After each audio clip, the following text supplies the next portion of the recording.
votre contribution. Bonsoir, Fabrice Dom.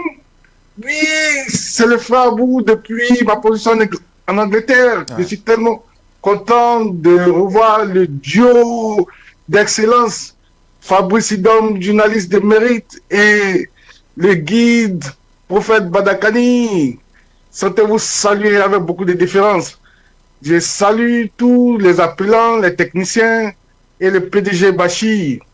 Voilà. Une fois que j'ai dit cela, en ce qui concerne les problématiques d'aujourd'hui, comprenez que ce qui se passe en Côte d'Ivoire est plus que inacceptable. C'est-à-dire que c'est immonde et c'est hallucinant qu'en plein 21e siècle, on veut nous répéter hein, des scénarios du grand remplacement comme on l'a fait aux États-Unis, ce qu'ils ont appelé les États-Unis après. Voilà, pour dire que ce qu'ils ont fait aux Amérindiens, des Indiens de l'Amérique du Nord, et ce qu'ils ont fait aussi au, en Australie. Ça dit que on veut nous ramener encore en ce plein 21e siècle-là, hein, leur modus operandi de dire quoi? Que les peuples n'existent pas, on va amener des apatrides et on va faire partie tous les autochtones.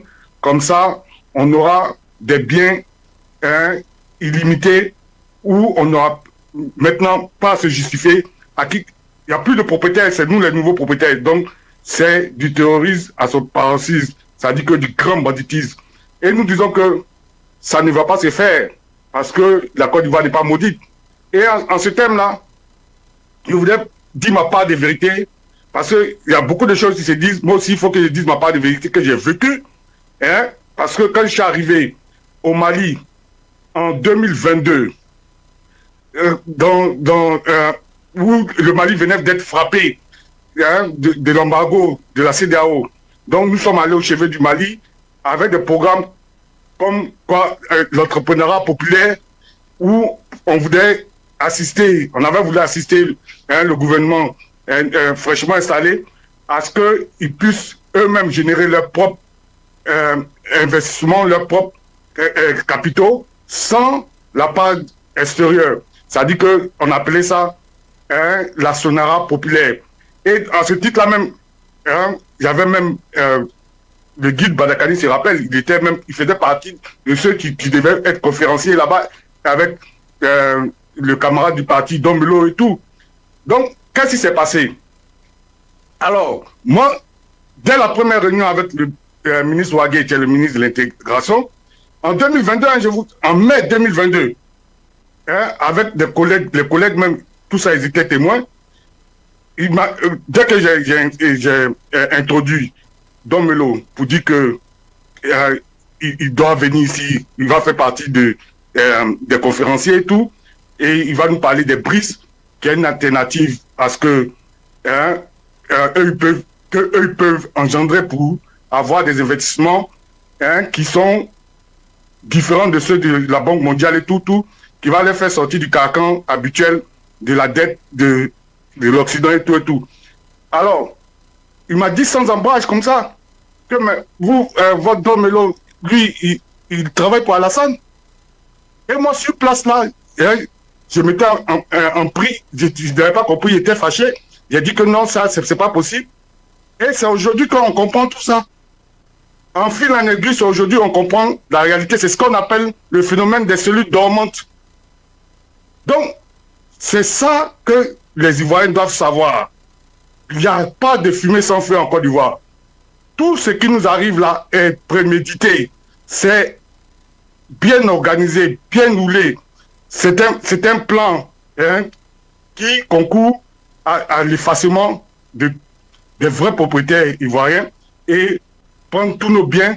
Et une fois que, comme ça, ils l'ont fait aux États-Unis, comme ils l'ont fait en Australie, c'est dans le même schéma-là que nous sommes encore. C'est pourquoi que vous voyez en scène montent les Libanais et les Syriens qu'on a ajoutés.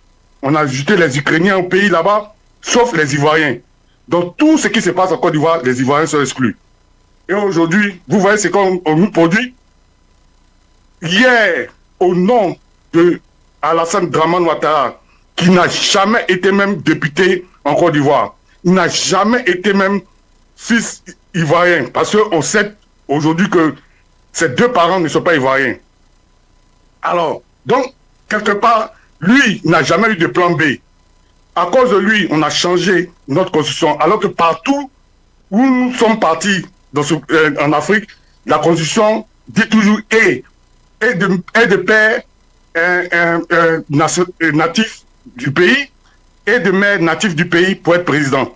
On n'a jamais vu le ou. Mais à cause de lui, tout un pays a eu un plan B changé pour que lui soit candidat. Mais diante, aujourd'hui, lui, il élimine, il écarte le nord, le sud, l'est, l'ouest et le centre. Et l'humanité, qui hier était brouillante, hier était plus que tout, comme on appelle ça même, remontée. Aujourd'hui, là, cette humanité-là, elle est calme, elle est bouche bée, c'est-à-dire qu'il n'y a rien à voir circuler. Comprenez que nous sommes dans un complot satanique, un complot qui, même pour l'humanité, c'est pas bien, parce que, qu'est-ce que ça veut nous dire? Ça veut nous dire que le terrorisme a raison de la justice humaine. C'est-à-dire que ce qui est normal là, c'est devenu anormal, ce qui est anormal va devenir normal. C'est pas croyable, c'est pas possible, c'est inacceptable. Si on accepte ça en Côte d'Ivoire, vaut mieux que l'humanité sache que elle est plus que menacée à jamais, parce que c'est une boîte de Pandore qu'on va ouvrir. Et c'est ce que la parole de Dieu dit toujours. Si on a traité le bois vert de la sorte, à plus forte raison, les bois secs, comment on va les traiter? Aujourd'hui, on veut nous faire croire qu'il y a candidature alternative qui serait le camarade Dombelo et puis sur la camarade Simone Ivé. Mais nous disons que c'est faux. Ça ne peut pas passer. Et ça, c'est un truc, comme on appelle ça, c'est de l'enfantillage. Puisqu'il est clair que Alassane, lui, il n'a jamais eu de plan B. Pourquoi les autres doivent accepter plan B? Alors que plus que lui, il est rentré par les Français en Côte d'Ivoire, les autres n'ont fait que user de plan B. Plan B, c'est dans l'usage de plan B que lui, il a eu droit à un mandat qui était tenu pour 5 ans. Et c'est ce que lui, il a demandé. Il a dit que donnez-moi 5 ans seulement. Je vais vous faire accouchement gratuit. Je vais vous faire maison, habitat gratuit. Disons, en 25 ans, vous pourrez être propriétaire en raison de 25 000 francs CFA par mois. Je vais vous faire des hôpitaux à chaque 5 km. Je vais vous faire l'école gratuite. Tout ça, on n'a pas vu. Je vais vous faire 8 universités à 5 ans. Que je ne mettrai jamais quelqu'un en prison pour des délits de parole, des délits d'opinion. Que je n'accuserai personne parce que je détiens tous les pouvoirs. Je ne ferai pas ça à mon temps, ça sera la démocratie. Qu'est-ce qu'il n'a pas dit? Il a tout dit.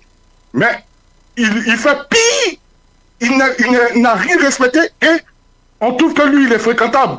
Alors que hier, juste parce que Babo a dit faisons les affaires 50%, 50%, on a dit que Babo n'était pas fréquentable, que Babo s'accroche au pouvoir. Alors qu'on sait bien qu'une mandature, c'est des élections plus investiture par le Conseil constitutionnel.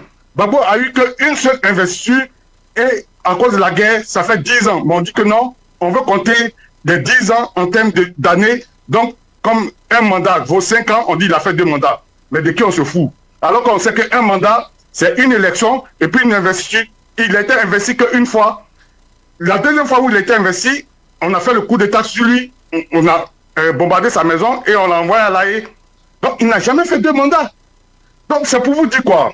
C'est pour vous dire que ce qui se passe en Côte d'Ivoire, on ne va pas l'accepter hier, aujourd'hui et demain. D'accord. Et on doit agir pour que l'humanité même, tout entière, ait cette moralité de savoir que le terrorisme n'est pas accepté hier, ça ne sera pas accepté aujourd'hui ni demain, et on ne négocie pas avec les terroristes. Et les terroristes, on ne doit jamais les laisser s'imposer, parce que dès que la boîte de Pandore est ouverte, voilà où ça nous emmène. Merci. Donc on doit rétablir ce tort-là pour que l'humanité retienne que, voilà, que la normalité existe et qu'on a eu le témoignage du Mali, on a eu le témoignage du Burkina, on a eu le témoignage du Niger et le témoignage de Côte d'Ivoire fera parce que la Côte d'Ivoire n'est pas maudite.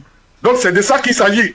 Maintenant, en ce qui se passe en France. Abou, rapidement, en 30 secondes, je vous en prie, vous avez été très long. D'accord, je vais chuter en 30 secondes. Voilà.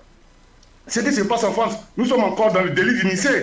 C'est dans le même délit d'initié, c'est le grand satanisme encore dans le délit d'initié, puisque Rothschild, lui, il avait dit que lui, il s'en fout de qui est au pouvoir. À partir du moment où il détient la banque centrale, c'est ce qui lui importe. Pourquoi? Parce qu'il sait que là où le trésor de l'homme est, son cœur y est, et celui qui garde le trésor, en ce moment, va commander les sentiments de celui à qui appartient le trésor. Donc, le pays va lui appartenir. Donc, c'est Rothschild qui est encore en train de donner les directives là-bas pour que la même continuité qu'ils sont en train de faire à Côte d'Ivoire, ça dit que les pays, maintenant, il n'existe plus d'autochtones, mais tous les pays deviennent comme des propriétés privées et où eux, les initiés seulement, ont droit de parole. Donc, c'est le délit d'initié qui continue et c'est dans ça qu'on veut nous faire vivre. On veut nous faire vivre que nous sommes que des gens qui leur doivent, eux ne doivent rien, mais c'est eux qui sont les dieux, leurs petits sectes qui vont toujours bénéficier. C'est pourquoi qu'en Côte d'Ivoire, on a 42 000 milliards de dettes